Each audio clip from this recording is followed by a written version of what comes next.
j'aimerais que vous sachiez.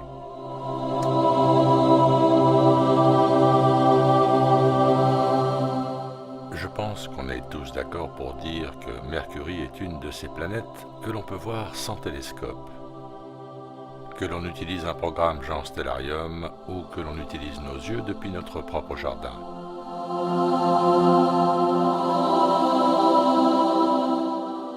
Une chose est certaine, c'est juste ici, pour que tout le monde la voie.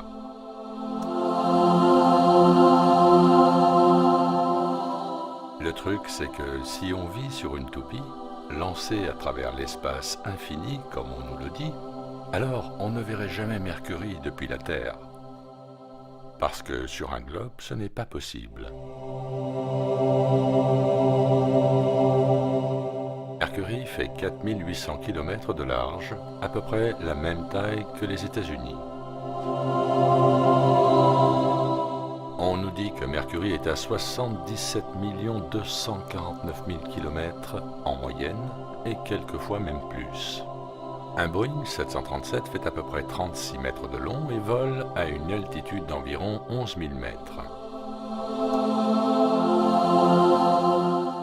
Nous avons souvent l'opportunité de voir à quoi ressemble un jet dans le ciel.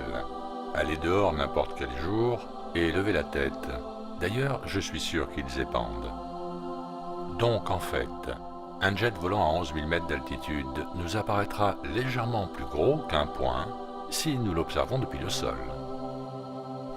N'allez pas plus vite que moi. Bon, si l'on ramène la taille indiquée de Mercury à celle d'un jet, on obtient à peu près 36 mètres.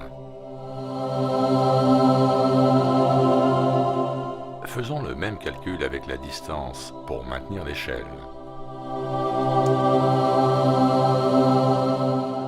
On obtient l'incroyable chiffre de 594 km. Vous et moi savons bien que si nous doublons l'altitude de ces jets, passant de 11 000 à 22 000 mètres, ils disparaîtraient pour un observateur terrestre.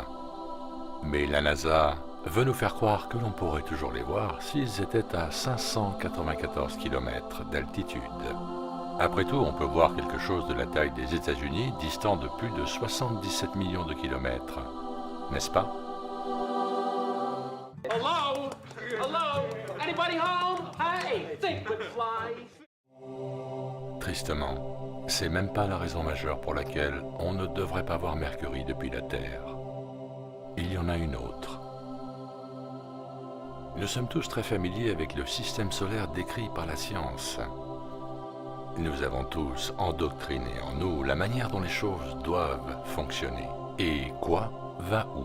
J'ai récemment réalisé à quel point l'orbite annoncée de Mercury est proche du Soleil. Houston, je crois que nous avons un problème. Si la Terre tourne autour du Soleil, alors un de ses côtés doit toujours être éclairé, alors que l'autre se partage entre période de crépuscule et période d'obscurité. Toutes les sources semblent s'accorder.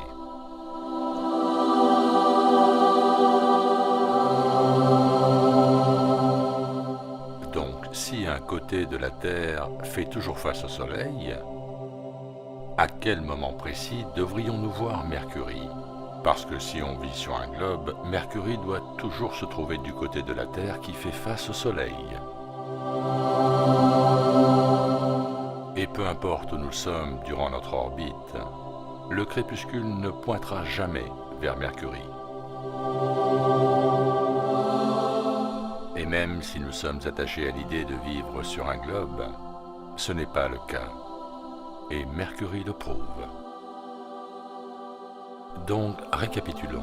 Nous croyons que nous voyons quelque chose de la taille des US, distant de plus de 77 millions de kilomètres, perçant la lumière aveuglante du Soleil sans plisser des yeux, tout en étant du mauvais côté d'une toupie lancée à travers le vide spatial et sur laquelle nous sommes collés.